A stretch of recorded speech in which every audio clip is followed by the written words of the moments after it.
Mumtaz TV bersama menegakkan sunnah. Alhamdulillah, puji syukur kita haturkan kehadirat Allah Subhanahu wa taala.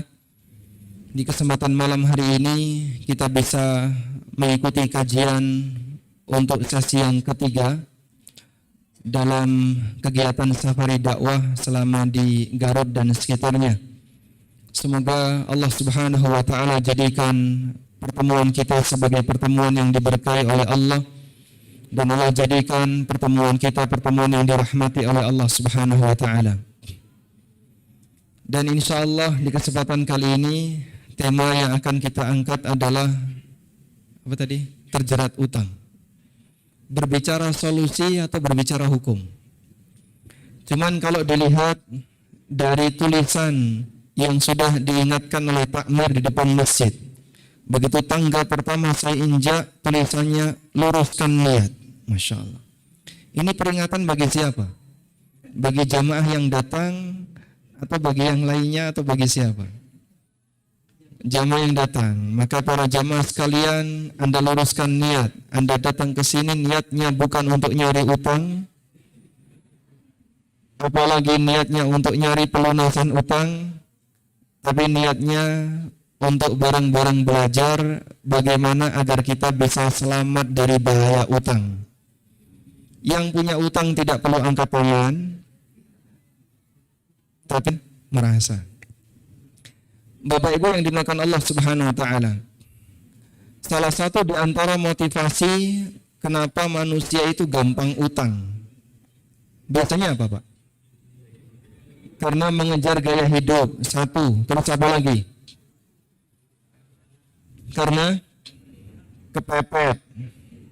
Terus apa lagi? Penambahan modal usaha. Terus apa lagi? Ada banyak sekali motivasi kenapa orang itu utang. Orang berutang karena penyakit yang tadi sudah sempat kita singgung di Masjid Al-Barru, yang disebut dalam hadis riwayat Ibnu Majah dengan penyakit apa? Istibta. Apa itu penyakit istibta? Ingin cepat sukses sebelum waktunya. Sehingga manusia itu seolah-olah dikejar untuk mendapatkan sesuatu sebelum saatnya dia mendapatkan. Dan penyebab inilah yang membuat sebagian orang mengejar target yang dia inginkan ketika dia belum punya sesuatu yang bisa digunakan. Pada prinsipnya karena latar belakangnya adalah istibta, sehingga utang itu sesuatu yang boleh tapi tidak dianjurkan. Kita sebut boleh karena Nabi SAW pernah berutang, dan utang beliau itu karena betul-betul butuh. Demikian pula sebagian sahabat, mereka berutang bahkan sampai ketika sahabat itu meninggal dunia utangnya belum lunas, sehingga keberadaan transaksi utang sudah ada sejak masa silam. Cuman yang jadi masalah ketika itu menjadi hobi dan latar belakangnya adalah penyakit istibta, ini menjadi sumber kenapa manusia melakukan pelanggaran dalam transaksi utang. Kaum muslimin yang kami hormati, satu jenis riba yang sering disebut oleh para ulama dengan riba dain. Riba dain adalah riba karena transaksi utang. Riba inilah yang diistilahkan dengan istilah yang disebut oleh para ulama dengan istilah riba jahiliyah. Karena dominan riba yang tersebar di masyarakat jahiliyah, latar belakangnya adalah utang. Bahkan sampai ada orang yang asalnya merdeka, dia bukan budak, bisa jadi budak gara-gara utang yang tidak bisa dia bayar. Dia utang sekian dinar, lalu sampai tahun sekian dia nggak bisa bayar, kemudian dia nambah utang lagi, nggak bisa bayar lagi, nambah utang lagi, nggak bisa bayar lagi, dan seterusnya hingga ketika utang itu numpuk, dalam titik ketika dia nggak bisa bayar, akhirnya dia menjual diri kepada orang yang memberi utang. Jadilah dia budaknya orang yang memberi utang itu.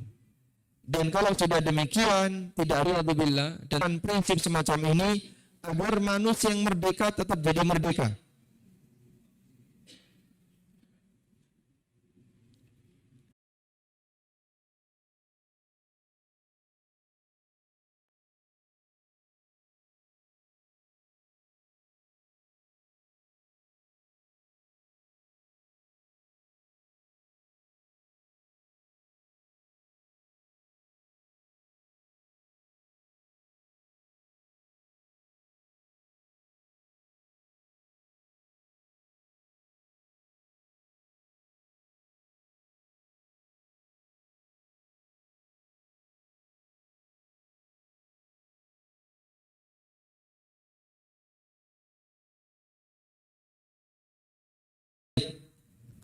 Yang pertama, miliki niat ketika berutang. Niat dalam rangka untuk mengembalikan. Tulus. Ketika orang punya tekad yang kuat untuk mengembalikan harta yang dia bawa, yang itu merupakan milik orang lain, bisa mempengaruhi suasana dan keadaan dia. Hadisnya riwayat Bukhari, Ibnu Majah, dan yang lainnya. Man akhadha amwalan nasi yuridu ada'aha addallahu anhu. Barang siapa yang mengambil harta orang lain, yuridu ada'aha, dan dia punya niat untuk mengembalikannya, addallahu anhu, maka Allah Subhanahu wa taala akan membantunya untuk melunasi. Atlafahullah. Namun siapa yang mengambil harta orang lain tapi ada niat dalam hatinya untuk tidak dikembalikan, memberikan pengaruh terhadap hasil. Niat bisa memberikan pengaruh terhadap hasil. Makanya penting sekali ketika seorang tolongnya rahimahullah membahas nafsul mu'min muta'alliqatun bidaini. Jiwa seorang mukmin itu terkatung-katung dengan utangnya. Kata beliau, kata Asy-Syaukani, dengan orang yang punya harta yang dia bisa melunasi utangnya, tapi dia tidak segera melunasinya. Wa amma man la melunasi utangnya dan dia mati sementara dia punya tekad untuk melunasinya, faqad warada fil ahadits ma yadullu ala anna Allah. Wallahu a'lam. Isyarat dari Asy-Syaukani ini bisa jadi Allah membantu melunasinya itu ketika di dunia dan bisa jadi ketika di akhirat. Bentuk Allah melunasi ketika di dunia, Allah takdirkan misalnya anggota keluarganya, anak keturunannya punya harta, lalu harta itu dipakai untuk melunasi utang orang tuanya. Sehingga ketika orang tua ini mati, karena sepanjang hidupnya dia nggak punya harta untuk menutupi utangnya, Allah bantu melalui anak-anaknya. Itu ketika di dunia. Bisa juga terjadi di akhirat. Bagaimana bentuknya? Ketika orang itu nagih di akhirat, Allah Subhanahu wa taala yang menggantikan dengan pahala yang Allah sediakan untuknya. Sampai membuat orang ini ridha sehingga tidak mengurangi pahala orang yang berutang. Masya Allah. Itulah kelebihan bagi mereka dan sedia untuk berusaha mengembalikan utangnya. Yang lain, namun dalam hatinya ingin tidak dia kembalikan, diberi kemampuan oleh Allah untuk melunasi utangnya. Itu bisa memberikan nilai terhadap lahiriah. Amalan batin bisa memberikan nilai terhadap lahiriah. Sehingga ketika ada orang niat tidak mengembalikan utangnya, di akhirat dihukumi sebagai maling, pencuri. Orang yang berutang itu mengambil dengan cara legal. Artinya ketika di dunia tidak bisa diperkarakan sebagai pidana, karena ini utang. Tapi kalau ada orang yang utang, dan niatnya tidak untuk dikembalikan, di akhirat dihukumi sebagai pencuri, sebagai maling. Itu menjadi tidak legal karena orangnya punya niat yang jahat. Maka di akhirat hukum batin ini berlaku. Contoh yang lain. Disebutkan dalam hadis yang sahih, ketika ada seorang lelaki yang menikahi wanita dan dia punya niat tidak akan memberikan mahar. Padahal ketika di dunia hubungan badan antara lelaki ini dengan wanita tadi legal. Dia tidak dihukum cambuk, dia tidak dihukum sebagai seorang pezina, dia tidak dirajam karena hubungan. Saya tidak akan ngasih mahar kepada istrinya. Orang pezina. Sementara istrinya yang ditipu pasangannya, kok bisa Pak? Namanya zina itu kan pasti ada pasangannya. Kok bisa yang satu disebut zina, yang satu tidak berzina? Karena yang satu ini lahir batin. Oleh karena itu jamaah yang dimuliakan Allah, kondisi batin bisa memberikan pengaruh terhadap hukum lahiriah. Nemu barang Pak, misalnya Bapak nemu dompet atau nemu barang tertentu yang berharga, lalu kita mengambil. Para ulama mengatakan barang temuan itu dalam istilah fikih disebut dengan luqatah. Apabila ada orang yang nemu barang yang berharga sebagai gosip, orang yang gosip, merampas harta milik orang. Tapi kalau dia punya tekad akan saya umumkan agar nanti bisa kembali ke pemiliknya, maka status dia sebagai amin, orang yang mendapatkan amanah, orang yang dapat amanah. Sehingga masya Allah nilainya berbeda. Bedanya di mana? Yang satu nemu dengan maksud agar bisa memiliki, yang satu nemu dengan niat agar bisa dikembalikan pemilik. Dengan adanya perbedaan niat itu berbeda nilai status hukumnya. Nemu dengan maksud untuk memiliki, statusnya ghasib, sehingga harta ini haram untuk dia miliki selamanya. Meskipun itu sudah bertahan selama bertahun-tahun, tidak ketemu pemiliknya, karena dulu waktu dia ngambil tujuannya untuk dimiliki pribadi, maka dia berstatus sebagai orang yang merampas harta orang lain, orang yang berdosa. Harta haram. Nemu dengan niat untuk dia kembalikan ke pemilik. Apabila dia sudah umumkan selama setahun, ternyata pemiliknya tidak ketemu, menurut pendapat yang lebih kuat, harta itu pindah hak milik jadi miliknya. Dan sah untuk dia miliki.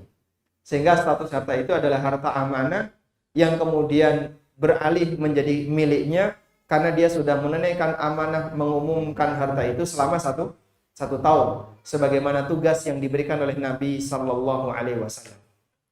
Paham di sini jemaah? Sehingga keberadaan niat bisa mempengaruhi apa? Hukum. Baik, sekarang coba kita baca di sini.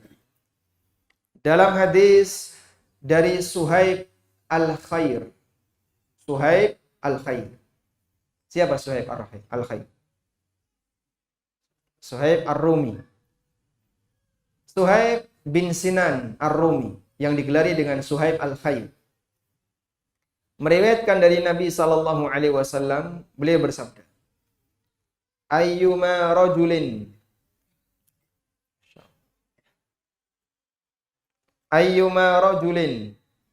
tadayyana dainan wa huwa mujmi'un alla yuwaffiyahu iyyah, laki antara dia punya niat untuk tidak melunasi utangnya, maka dia bertemu Allah kelak di hari kiamat sebagai maling, sebagai pencuri.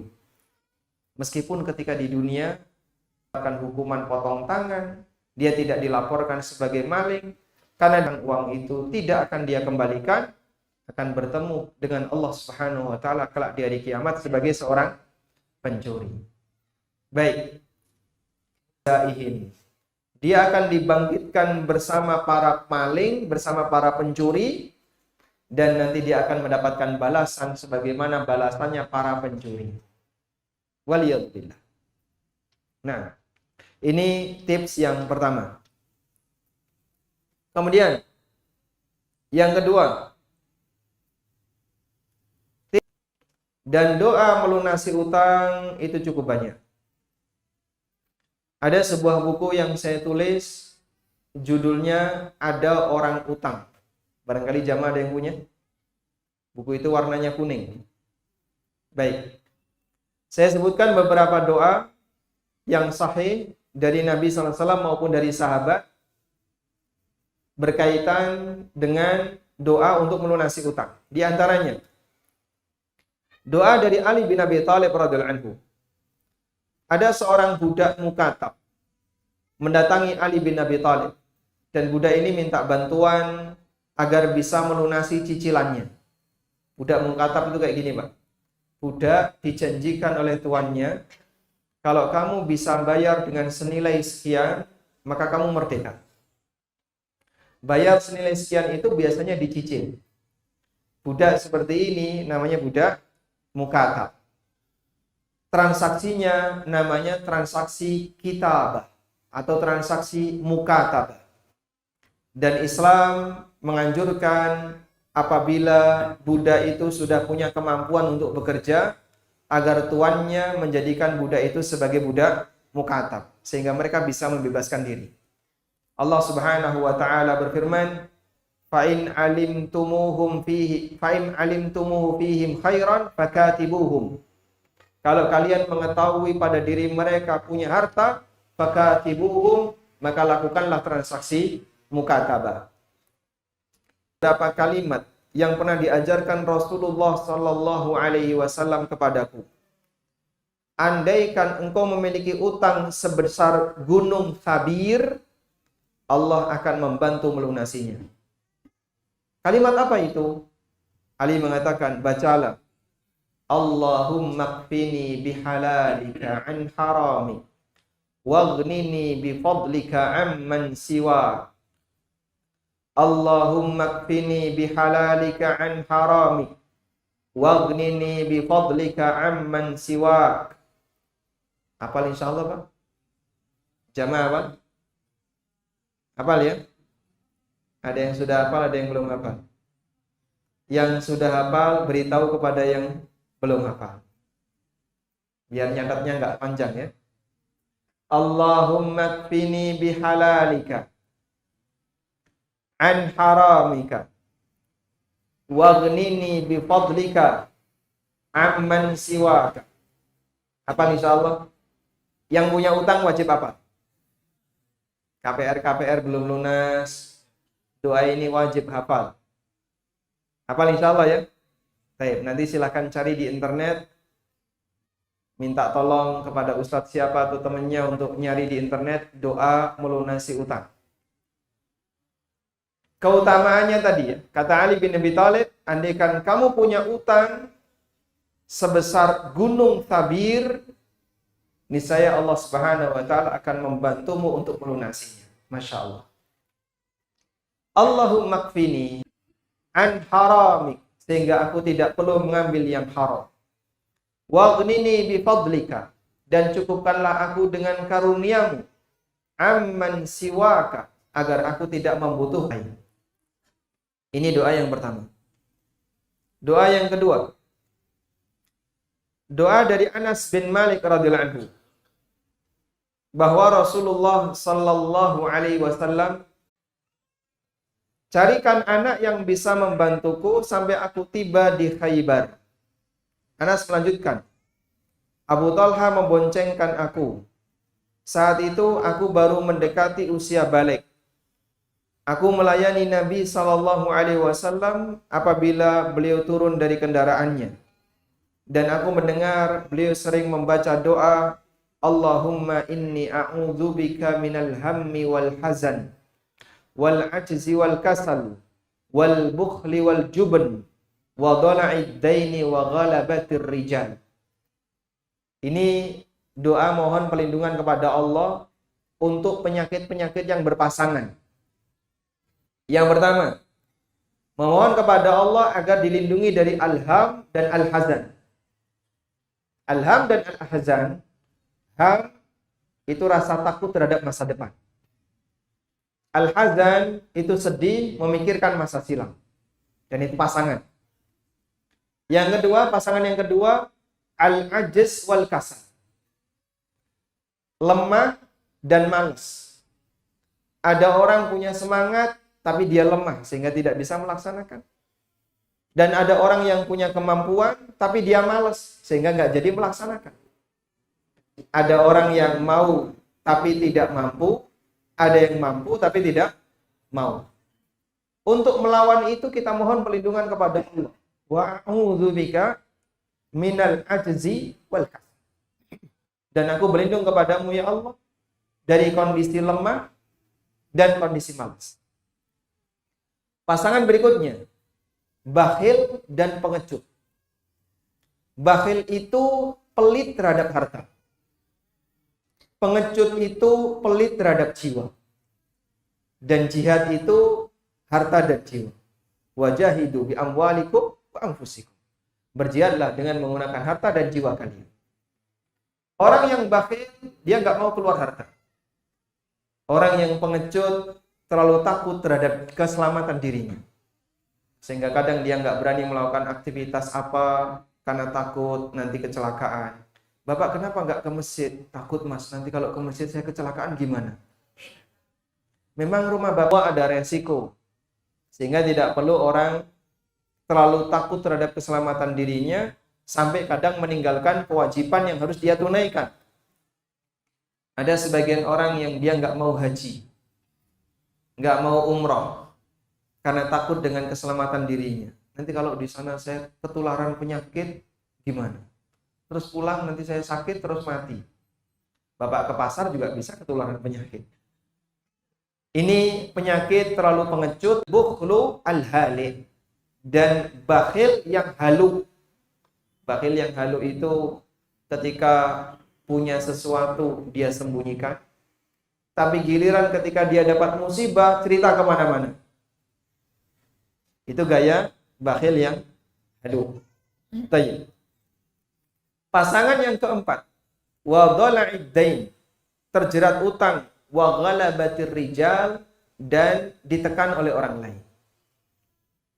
Karena salah satu di antara penyebab orang itu jadi gak nyaman hidupnya adalah ketika dia punya utang. Malu ketemu dengan orang yang memberikan utang kepadanya. Apalagi kalau satu masjid, Masya Allah, itu bisa pindah jamaah.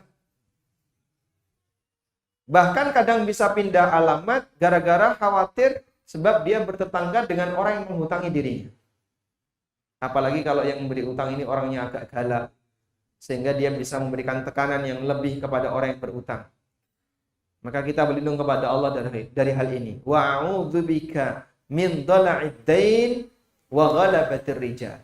Dan aku berlindung kepadamu ya Allah dari cut dan pelit. Yang keempat, dzal hasan wal ajzi wal kasal. Dan hadis ini sahih, diriwayatkan oleh Bukhari. Rasulullah sallallahu alaihi wasallam rajin membaca doa semacam ini. Beliau juga rajin membaca doa, Allahumma inni a'udzubika minal ma'tham wal maghram. Ya Allah, aku mohon perlindungan kepadamu dari perbuatan dosa. Al-ma'tham itu sumber maksiat. Wal maghram, dan kondisi pailit. Saking seringnya berdoa semacam ini, sampai Aisyah tanya kepada dari Anda biar Anda melunasi, menghindar, sementara dia tidak bisa memberi pelanggaran yang lainnya. Dan ini 3 doa ya. 2. Allahumma inni a'udzubika minal hammi wal hazan wal ajzi wal kasal wal jubni wal bukhl wa dhala'id daini wa ghalabatir rijal minal ma'thami wa. Ini hanya sebatas wasilah. Sehingga 2 hal yang bisa kita jadikan sebagai alat pendukung agar kita bisa mudah melunasi utang. Yang pertama, tekad, dan itu adalah ikhtiar batin. Yang kedua, doa untuk menambah tawakal kepada Allah. Sedangkan ikhtiar lahiriah sama sebagaimana ketika orang mencari nafkah, Anda berusaha cari yang halal. Ketika memiliki harta yang cukup, silahkan dipakai untuk menutupi utang. Kita bicara ikhtiar batin. 1, tekad. Yang kedua, membangun rasa tawakal kepada Allah dengan banyak berdoa kepada Allah. Berikutnya, saya melihat suasana di kota Garut. Karena Garut sama Jogja gede mana? Gede Garut ya? Oh, gede Jogja. Ini pengakuan Anda ya. Artinya, karena barangkali komunitas kota kecil itu dibuat komunitas lebih memungkinkan dibandingkan kota besar. Coba dibuat komunitas untuk memanfaatkan potensi umat agar bisa kembali ke umat. Memanfaatkan potensi umat agar bisa kembali ke umat. Karena ini satu-satunya yang bisa kita lakukan dalam rangka memerangi praktek riba di masyarakat. Ada banyak orang yang bertanya, Ustadz sering bicara riba haram, riba dilarang, tidak boleh, dan seterusnya. Tapi kita butuh. Apa solusinya? Jangan hanya bicara haram, jangan hanya bicara nggak boleh, tapi setelah itu ditinggal, nggak ngasih solusi. Tayyib. Sekarang coba kita kasih solusi. Cuman solusi ini harus memanfaatkan potensi umat. Menggunakan potensi umat untuk kembali ke umat. Alhamdulillah, karena kebutuhannya masih terlalu besar, sementara dana yang bisa dikumpulkan sangat terbatas. Bagaimana caranya? Begini, Pak. Kami buat sebuah lembaga. Kita sebut saja lembaga ini adalah Lembaga Pengelola Dana Umat, LPDU. Di lembaga ini ada keran masuk, ada keran keluar. Nanti ketika ada keran masuk, dana terkumpul, dikelolalah oleh lembaga ini, LPDU ini. Sudah? Sekarang kita akan bahas lebih dahulu keran masuk. Kira-kira keran masuknya apa saja yang bisa dijadikan sebagai sumber? Ada beberapa sumber. Satu, zakat. Yang ini status lembaga tadi hanya sebagai wakil bagi muzaki untuk menyalurkan dana zakat ini kepada mustahik yang berhak, yang ada 8 asnaf, ya. Dan salah satu di antara mustahik itu adalah gharimin. Gharimin siapa, Pak? Ya? Ada namanya gharimin di sini? Ya, laki-laki dikasih nama gharimin, ya. Jangan, ya. Keren ya, Pak? Haji gharimin. Masya Allah. Baik. Salah satu di antara yang berhak menerima zakat adalah gharimin. Sudah? Sehingga zakat ini bisa disalurkan untuk para gharimin. Makanya LPDU ini berhak untuk menyalurkan zakat. Ini keran yang pertama. Keran yang kedua adalah penampung dana riba. Penampung dana riba. Bapak Ibu barangkali punya tabungan yang di situ ada bunganya, silahkan diakumulasi, terus taruh di tempat ini. Apa fungsinya dana riba ini? Dana riba ini fungsinya adalah untuk menutupi riba orang yang punya utang di bank ribawi. Misalnya, fulan punya utang di bank riba. Pokoknya berapa? 10 juta. Ribanya 2 juta. Tawar. Ditawar, ya. Saya dilakukan penawaran. Itu bisa jadi nggak hilang 100%. Dari 2 juta itu hanya bisa kepotong 50%. 1 juta. Alhamdulillah, lumayan. Sudah? Nutupi 1 juta ini dari mana? Dari riba. Riba di bunga. Agar riba ini ketutup, ditutupi dengan dana riba. Maka gharimin dibantu dengan zakat untuk menutupi utang pokok. Dan dia dibantu dengan riba untuk menutupi ribanya. Sehingga tidak perlu menggunakan dana milik umat yang lain. Sudah? Baik. Yang ketiga. Keran yang ketiga adalah dana utang. Utang dari jamaah. Bapak Ibu punya duit di rekening? Punya. Nganggur. Berapa lama kira-kira nganggur? Ya Alhamdulillah duit saya nggak kepake, Pak. Mungkin 2-3 tahun nggak kepake. Saya tidak ada rencana untuk haji, tidak ada rencana untuk umroh, tidak ada rencana untuk bangun, apalagi nikah lagi. Berarti duit itu nganggur, ya.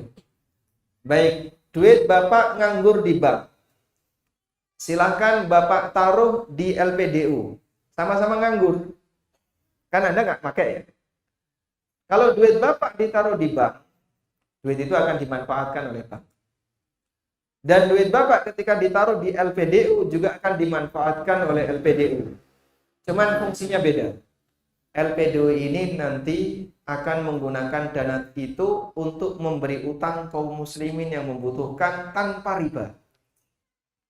Sehingga siapa yang punya kebutuhan, misalnya anak sekolah, atau yang sakit, atau siapa lagi yang punya kebutuhan mendesak, ya, ditutupi dengan LPDU. Ini saya kasih utang, dan utangnya utang lunak tanpa bunga, yang disebut dengan al-qardul hasan.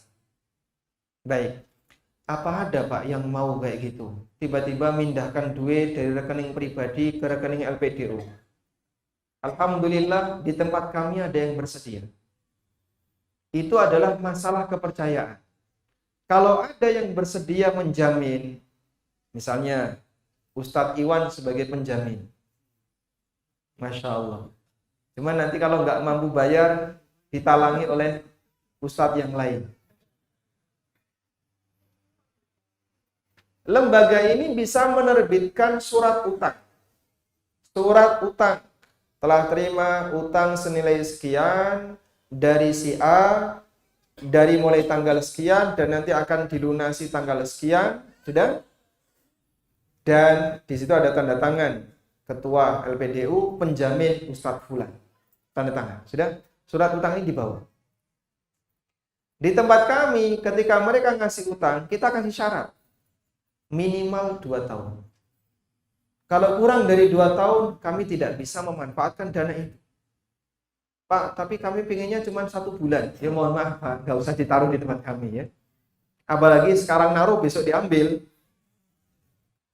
Karena kan kita mau putar. Dana itu setelah kumpul, kita pinjamkan kepada kaum muslimin, dan itu butuh waktu. 1 tahun, 2 tahun. Sehingga saat masuk 2 tahun, keluarnya kurang dari 2 tahun. Maksimal misalnya 20 bulan. Sehingga 4 bulan kita bisa spare waktu agar dana itu bisa terkumpul. Maksimal 20 bulan misalnya. Jadi setahun cuman kepake 10 bulan. Bisa seperti itu. Dengan cara seperti ini kita memanfaatkan potensi umat untuk menutupi kebutuhan umat. Muter di sini Pak. Insya Allah jamaah yang nitip duit di sini dapat pahala. Jika diniatkan dalam rangka untuk membantu orang lain, membantu sesama saudara muslim yang membutuhkan. Sudah? Dari sini, bagaimana Pak kalau kita menjumpai ada orang berutang sementara dia nggak bisa bayar? Jawabannya adalah dana zakat tadi. Zakat digunakan untuk nutupi utang. Karena orang yang punya utang dan dia nggak bisa bayar, masuk kategori gharimin, dan gharimin berhak dapat zakat. Kalau zakat masih kurang, buka keran satu lagi, donasi umum. Siapapun berhak untuk berdonasi dengan nilai berapapun, bisa dipakai untuk nutupi yang kurang tadi, atau untuk biaya operasional jika melibatkan tenaga yang harus bekerja. Sudah? Kata kuncinya satu Pak, kepercayaan. Kalau LPDU ini bisa kerja dengan maksimal, dipercaya masyarakat, ada salah satu tokoh yang bisa menjamin bahwa ini adalah lembaga yang terpercaya, insya Allah potensi umat itu bisa digerakkan. Pak, payung hukumnya apa? Sekarang kan kita tanya payung hukum. Memang yang namanya crowdfunding di Indonesia itu akan berurusan dengan OJK.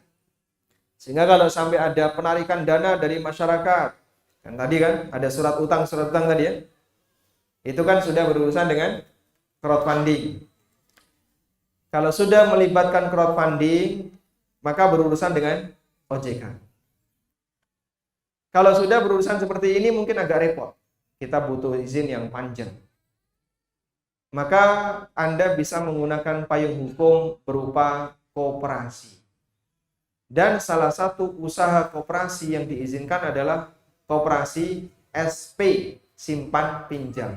Nanti masuk jadi KSPPS, Koperasi Serba Usaha Simpan Pinjam Syariah. Dan itu ada undang-undangnya. Insya Allah aman kalau dari sisi payung hukum, karena nanti berada di Dirjen Koperasi. Masya Allah. Pak? Jelas insya Allah Pak? Ya? Jelas ya? Kapan mau diwujudkan? Mau diwujudkan kapan? Ya? Siap kira-kira mewujudkan kayak gini? Sudah masuk Isya ya? Baik, kita nanti silakan sambil dipikir, sambil tikir, kita akan dengerin adzan Isya dulu. Setelah itu baru kita lanjutkan. Wassallallahu ala nabiyyina Muhammadin wa ala alihi wa sahbihi wa sallam.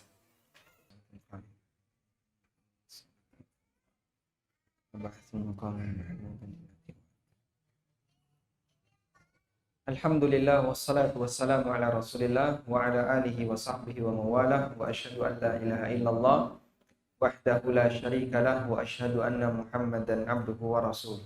Selanjutnya kami kembalikan ke moderator. Kalau sebagai materi Jadi kami buka kesempatan untuk bertanya langsung kepada Ustaz dari Imam dulu sebelum dibuka di web semuanya saya. Paling ini gimana? Ini Ustaz, ada nggak di dalam mau bertanya ini Ustaz? Ada nggak dalam Al-Quran? Ada apa? Nggak ada. Baik. Sehingga kalau kita bicara mengenai lembaga, instansi, Al-Quran tidak menyebutkan. Sebagaimana Al-Quran juga tidak pernah menyebutkan ada beberapa unit usaha yang haram. Misalnya asuransi itu ada nggak pasti di Al-Quran yang haram? Mana teks? Inna asuransi haramun. Ada? Karena Al-Quran bukan kitab sejarah. Sehingga memang ada sejarah yang dikutip dalam Al-Quran. Tapi itu menjadi bahan pelajaran. Sehingga Al-Quran itu menjelaskan tentang hukum. Maka siapapun lembaga yang terkena hukum itu, meskipun namanya bukan bank, andaikan ada lembaga keuangan, lembaga keuangan namanya pesantren. Pesantren. Tapi dia meminjamkan uang dan ada bunganya. Kita bisa sebut ini pesantren riba. Meskipun dia pakai nama, bukan nama yang menjadi persoalan, tapi transaksinya. Baik. Lalu misalnya orang menyampaikan seperti ini, kita sepakat riba itu haram. Namun apakah bank itu riba? Saya tidak sepakat dengan Anda. Menurut saya bank itu bukan riba. Tayyib Bapak. Kalau misalnya ada yang beralasan demikian, pertama riba itu haram, kita sepakat ya. Kaum muslimin sepakat riba itu haram. Tapi apakah bank itu riba? Kita belum sepakat. Maka di sana yang menegaskan bahwa bunga bank itu haram. Yang pertama, Majma' Buhuth al-Islam, yang itu merupakan lembaga fikih yang ada di Mesir, di Kairo. Menegaskan sekitar tahun 60 sekian, 1960 sekian, menegaskan bahwa bunga bank itu haram. Kemudian, Majma' Fikih Islami, baik di bawah Rabithah Alam Islamiyah maupun di bawah OKI, pernah menyelenggarakan konferensi internasional yang dihadiri lebih dari 300 ulama dari berbagai negara. Dan mereka ijma' mengatakan bunga bank itu riba. Bunga bank riba yang haram.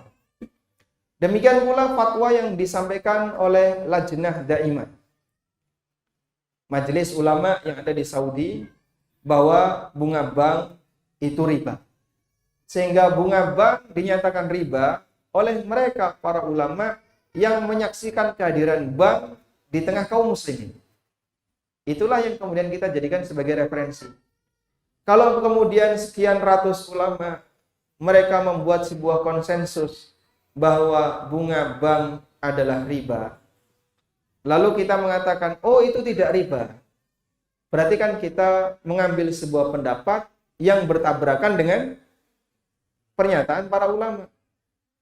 Tapi Pak, mereka kan manusia. Ya sama Pak. Kita manusia, mereka juga manusia. Cuman kan berkelas. Kalau kita bicara hukum, mereka yang paham hukum kita dahulukan. Tapi kalau kita bicara masalah dunia, yang ahli dunia silakan bicara. Dan di sini kita berbicara tentang hukum syariat untuk masalah bunga bank. Dari pernyataan mereka yang jumlahnya sekian banyak itu, apabila tidak dianggap sebagai bentuk mewakili ijma' para ulama bahwa bunga bank adalah riba, terus kita mau nyari referensi yang mana lagi? Kalau ulamanya kita tinggalkan. Artinya begini, ini realita. Ini Al-Quran dan Sunnah, ini realita. Ulama itu kan menjelaskan hubungan antara dalil Al-Quran dan Sunnah dengan realita tadi. Dan ijma' mereka menegaskan bahwa dalil ini cocok untuk realita ini. Lalu kita mengikuti mereka. Wallahu a'lam. Itu yang bisa kita jadikan sebagai pendekatan kenapa bunga bank itu riba. Nah, Dan pertanyaan yang dalam Assalamualaikum. Waalaikumsalam warahmatullahi wabarakatuh. Ustaz, apakah membiarkan orang yang berhutang kepada kita atau tidak menagihnya merupakan sebuah kezaliman? Jika itu merupakan sebuah kezaliman, bagaimana cara yang makruh untuk mengingatkan orang yang berhutang kepada kita? Apakah membiarkan termasuk kezaliman? Kalau ada orang baik utang kepada Bapak, kemudian Bapak secara sengaja tidak nagih, sementara orang itu mampu untuk membayar, mungkin dia lupa, atau sebenarnya dia masih punya usaha untuk bayar, tapi Bapak sudah tutup kesempatan bagi dia. Udah, nggak usah kamu bayar, nanti saya tagih di akhirat. Ini bisa jadi kezaliman. Jangan kayak gitu, Pak. Kalau bisa selesai di dunia, selesaikan di dunia. Kadang mohon maaf ya, ada sebagian orang itu terlalu gampang membawa urusan muamalah ke akhirat. Sehingga misalnya, cuman masalah duit 200.000, rebutan 200.000. Rebutan 200.000, 300.000. Udah ya, nanti kita lanjutkan di akhirat. 300.000 kok di akhirat. Anda yakin kalau kamu nanti akan dibela oleh Allah? Tidak yakin. Kalau nggak yakin, jangan bawa masalah dunia ke akhirat. Bisa selesai dunia, selesaikan di dunia. Sehingga dalam urusan yang sifatnya tidak terlalu gede nilainya dan masih bisa diselesaikan di dunia, tolong selesaikan di dunia. Jangan bawa-bawa masalah semacam ini di akhirat. Baik. Yang kedua, apabila orang itu punya kemampuan bayar, tapi dia nggak mau bayar, dan Anda sudah berusaha untuk nagih, tapi nggak digubris. Ketika ditagih, yang berutang lebih galak daripada yang memberi utang. Sampai akhirnya Anda takut untuk nagih. Mas, saya kalau WA itu Masya Allah, yang keluar binatang semua. Sehingga kita tidak berani untuk nagih. Berarti orang itu zalim. Dia telah berbuat zalim, mendolimi orang yang memberi utang, sudah diberi kebaikan, tidak berterima kasih, malah apa? Menjelek-jelekan. Dalam posisi ini Anda berhak, karena Anda di posisi sebagai orang yang didolimi, berhak untuk mendoakan keburukan bagi orang itu. Nabi SAW bersabda, matlul ghani dzulmun. Penundaan pembayaran utang padahal orang yang mampu adalah kezaliman. Dalam riwayat yang lain Nabi SAW bersabda, layyul wajid yuhillu irdahu wa uqubata. Penundaan utang dari orang yang al-wajid. Al-wajid itu artinya orang yang mampu, menghalalkan hukuman dan kehormatannya, sehingga dia boleh didoakan dengan keburukan. Ya sudah, kalau emang maumu kayak gini, saya tidak ridho dan nanti akan saya tagih di akhirat. Kalau seperti itu silakan, dia punya. Sebab dia sudah berusaha dengan baik. Dan Nabi SAW menyarankan, kalau nagih, tagihlah dengan cara yang terhormat. Rasulullah SAW mendoakan dalam hadis riwayat Bukhari, rahimallahu rajulan samhan idza ba' wa idza ishtara wa idza iqtada. Allah merahmati orang yang gampangan ketika menjual, gampangan ketika membeli, gampangan ketika nagih. Maka Bapak kalau jualan ya, harganya berapa Pak? 100.000. Terus ada yang nawar, kalau 5.000 gimana? Jadilah penjual yang gampangan. Kalau ada orang yang nawar seperti ini gimana Pak? Anda gampangan, santai aja, gampang mendengarkan. Kalau Anda nggak mau nyerahin, jangan nyerahin ya. Sehingga adab seperti itu perlu kita jaga agar ketika nagih utang itu tidak sampai pada tingkatan seperti orang yang melakukan tindakan memalukan. Misalnya teriak-teriak, atau kemudian ketika WA jadi nggak sehat, keluar binatang dan seterusnya, waliyadzubillah, jangan sampai itu dilakukan. Wallahu a'lam.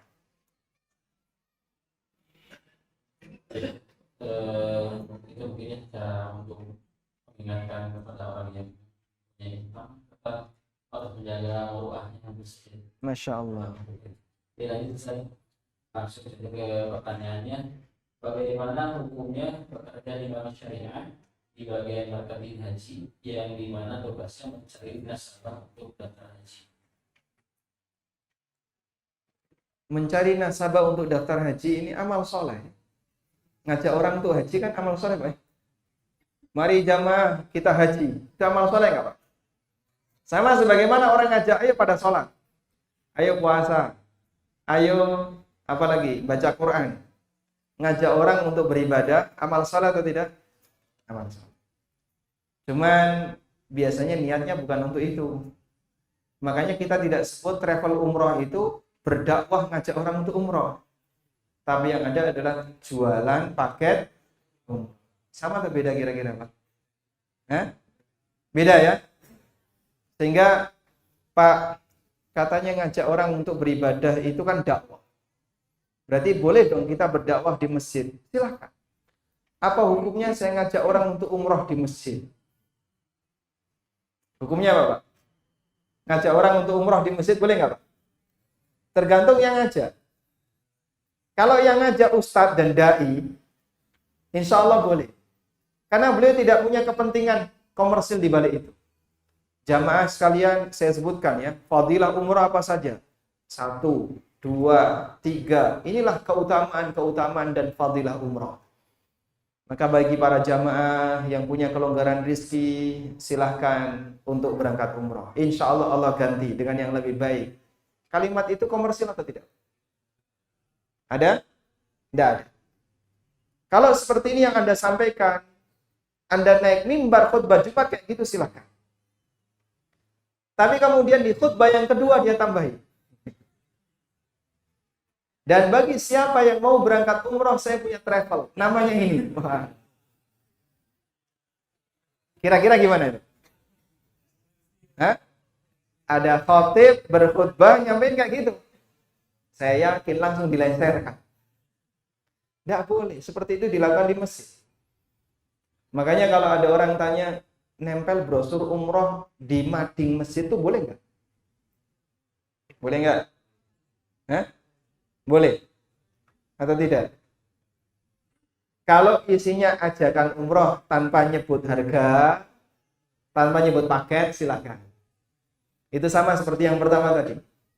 Tapi kalau isinya paket umroh, pesawatnya ini, hotelnya di sini, harga sekian, bersama Ustadz Fulan, ini komersil. Iklan kayak gini tidak boleh di masjid, karena kita dilarang untuk jual beli di masjid. Paham ya? Baik. Kembali ke tadi. Bagian jadi karyawan bank syariah di bagian menawarkan haji. Kalau dia sifatnya adalah ngajak orang untuk haji tanpa mengarahkan dia untuk jadi konsumen di banknya, tidak masalah. Tapi kalau mengarahkan orang, nanti Bapak silakan daftar haji melalui kami.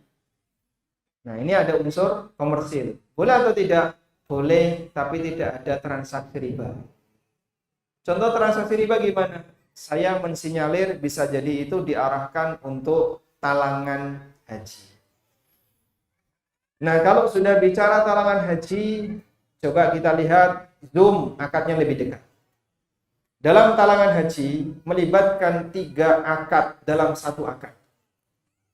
Pertama, akad qard, yang kedua akad ijarah, yang ketiga akad kafalah.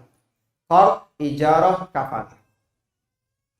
Baik, qard akad apa? Qard utang. Bentuk akad qard adalah bank memberikan utang kepada nasabahnya untuk bisa mendaftar agar bisa mendapatkan porsi haji. Sekarang 25 juta, sudah bank ngasih 25 juta. Udah, Bapak silakan datang ke Departemen Agama setempat, nanti tinggal foto dapat porsi haji. Ini akad yang pertama. Akad ijarah. Akad ijarahnya adalah bahwa lembaga keuangan atau bank syariah ini akan melayani jamaah untuk pengurusan administrasi. Dan biaya layanan ini, karena akadnya ijarah, biaya layanan ini senilai 2,5 juta. Hanya nganter jamaah dari bank ke depan. Melengkapi fotokopi sudah Pak, ini nanti biaya layanannya 2,5 juta. Sudah, akad ini namanya apa? Ijarah. Dan itu jadi syarat. Kalau nasabahnya menolak, nggak usah Mas ya, kok mahal, layanan kayak gini masuk 2,5 juta, biar saya sendiri aja yang ngurus administrasinya. Nggak bisa Pak, ini sudah satu paket. Kalau Bapak mau ngurus sendiri, mohon maaf, kami belum bisa memberikan kucuran utang. 25 juta nggak jadi. Tapi kalau Bapak mau kami uruskan, nanti Bapak bayar 2,5 juta, boleh dicicil, dan Bapak kami kasih utang 25 juta. Paham di sini? Sudah? Sehingga dia mensyaratkan utang itu ada akad apa? Ada akad apa? Ijarah. Ketika ada syarat seperti ini, maka masuk dalam hadis Nabi SAW, la yahillu salafun wa bai'. Tidak halal utang digabung dengan jual beli. Ada yang ikut di Kamojang tadi? Ada yang ikut? Rasulullah SAW bersabda, la yahillu salafun wa bai'. Tidak halal utang digabung dengan jual beli. Utang kalau digabung dengan jual beli itu adalah dari atun ila riba. Salah satu di antara jalan menuju riba. Sebab orang yang memberi utang ini mendapatkan keuntungan dari akad jual beli tadi.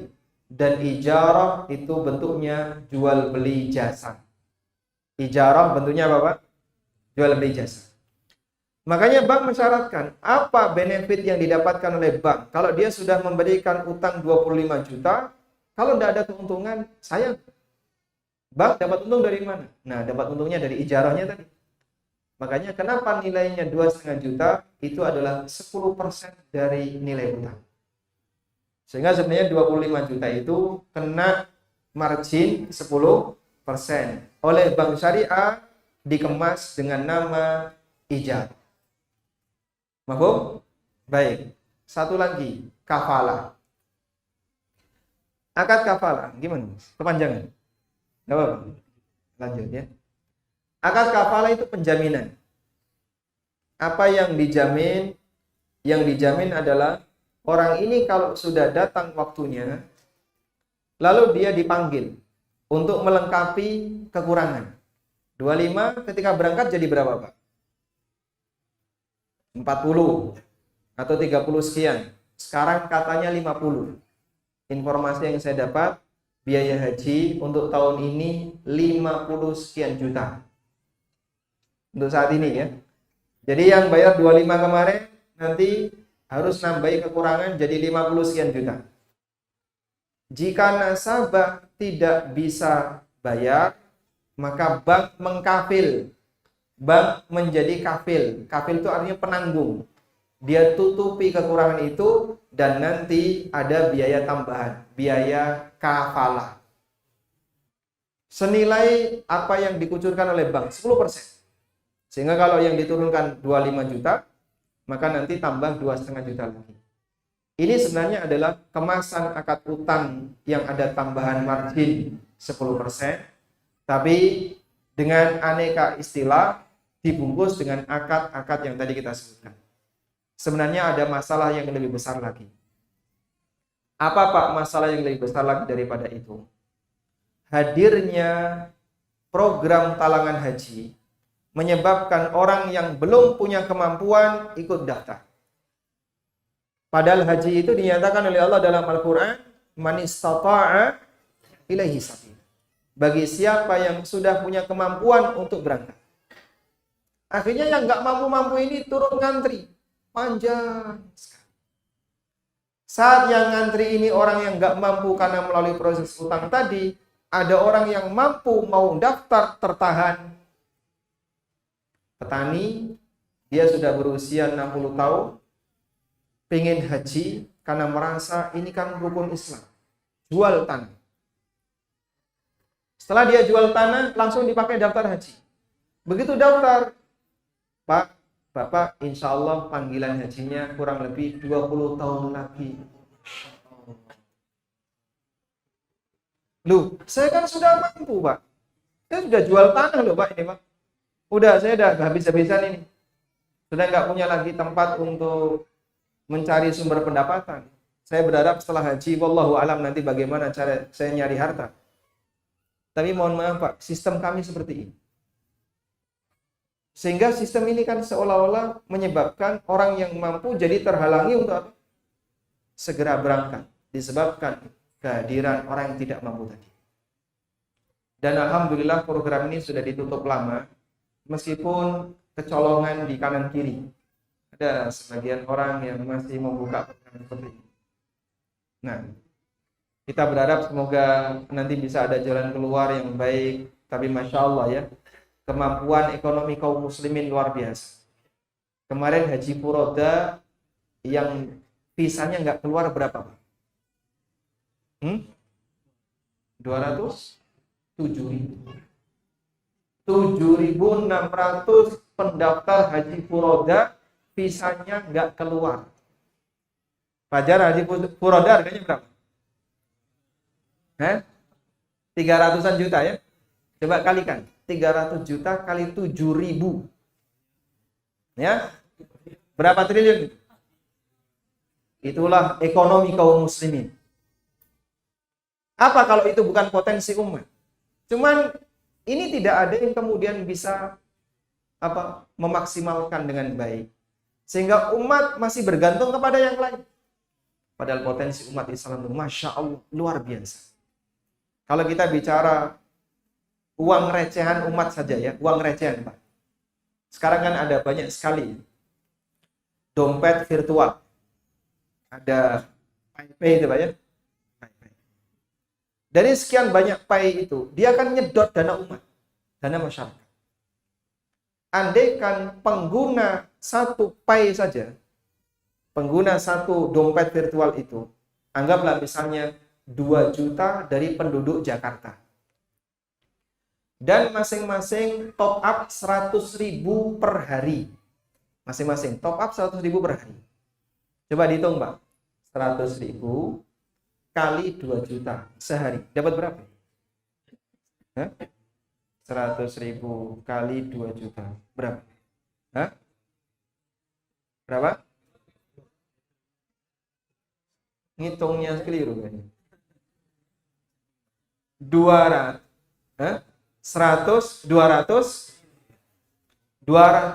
M sehari.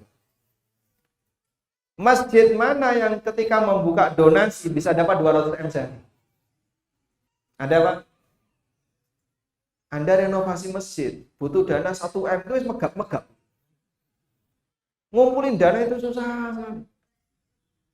Tapi dompet virtual ini bisa mengumpulkan 200 M sehari. Belum lagi jamaah, belum lagi yang tersimpan di marketplace. Itu kan ada rekening bersama ya. Ada rekening bersama. Informasi yang saya dapat pada saat 2018, kunjungan sehari atau kunjungan selama 1 bulan. Kunjungan selama 1 bulan Ramadan di Shopee saja. Shopee ya. Itu mencapai 246 juta kunjungan.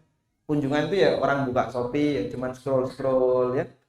Itu selama 1 bulan mencapai 246 juta. Sudah?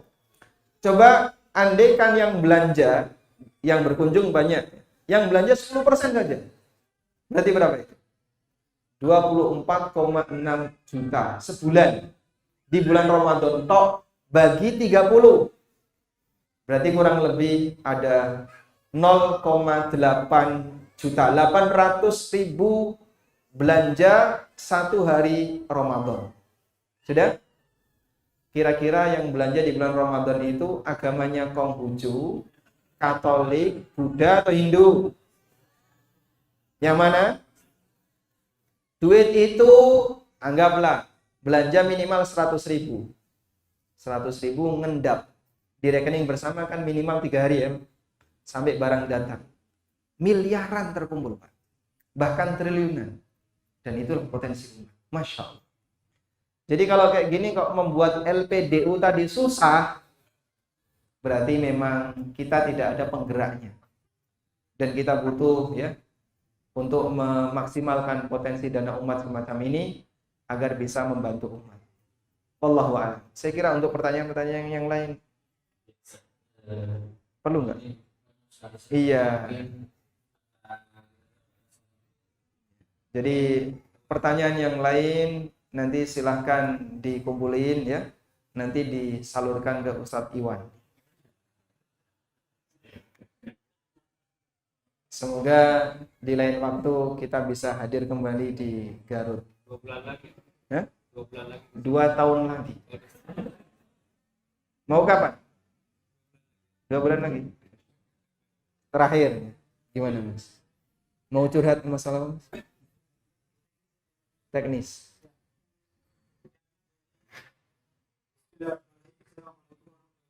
Waalaikumsalam warahmatullahi wabarakatuh. Yang ingin saya tanyakan di situ ada beberapa sumber misalkan penampungan dana hibah dan sebagainya. Bagaimana cara mengelola dana supaya tidak tercampur? Karena ada dana ini dana ada penampungan dana hibah. Itu sangat teknisnya. Yang pertama, yang kedua, mungkinnya ketika kita membayarkan utang orang yang terkena Baik. Barakallah. Bagaimana caranya agar dana itu tidak tercampur? Saya kasih ilustrasi kayak gini, Pak. Saya punya uang 1 juta halal. Atau sebelumnya, saya punya daging sapi 1 kilo. Dan ini ada daging babi 1 kilo. Kemudian saya blender keduanya. Ya, jadilah daging blender. Saya ambil 1 sendok. Ini halal atau haram? Kenapa? Kecampur dengan daging. Baik. Saya punya uang 1 juta, pecahan 100.000 10 lembar. Halal. Ya? Dan ada uang riba pecahan 100.000 10 lembar juga. Riba.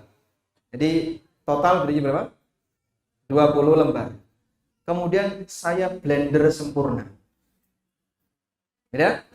Lalu saya ambil 100.000. Ini 100.000 halal atau haram?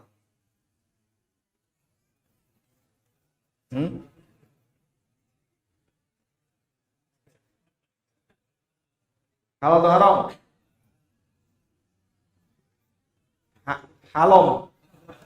Gabungan antara halal dan haram ya. Halal atau haram? Sebenarnya pemisahnya itu di mana, Pak? Pemisahnya di mana? Di nominalnya kan, catatan nominal. Sehingga masalah fisiknya mau bercampur aduk, yang penting pencatatannya aja. Riba masuk berapa, keluar berapa. Intinya kan itu. Sehingga saat nomor rekeningnya berapa, Pak Ustadz? 1 aja cukup. Nyampur-nyampur gimana? Enggak apa-apa. Yang penting kan pembukuannya jelas. Sehingga setiap yang masuk wajib konfirmasi. Ada dana nih masuk berapa? 2 juta. Apa konfirmasinya? Zakat. Ya udah, catat 2 juta zakat. Nampungannya 1 enggak apa-apa. Yang penting pembukuannya aja. Sehingga masalah teknis itu di posisi pembukuan. Nah, nanti kan kelihatan ya, input, output, masuk berapa, keluar berapa. Insya Allah dengan cara seperti itu tidak akan terjadi percampuran. Wallahu a'lam. Cukup insya Allah.